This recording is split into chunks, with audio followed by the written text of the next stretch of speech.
हम तो से पूछी दुल्हायल बेला काहे नाही अइले दुल्हा पापाजी तोहार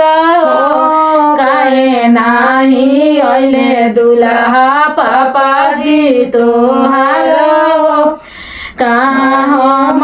कई सासू कहलो ना जला लाज शरम के बतिया बोललो ना जला लाज शरम के बतिया बोललो ना जला हमारा तो के बुचिया भइलियो पापा हमारो बिसताड़े मम्मी के हर दियाओ पापा हमारो मोर ताड़े मम्मी के सौरिया पापा हमारा गोर ताड़े मम्मी के सौरिया हम तो से पूछी दुल्हायल बेला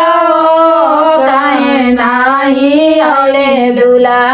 जीजाजी तोहार काहे नाही अइले दुल्हा जीजाजी तोहार का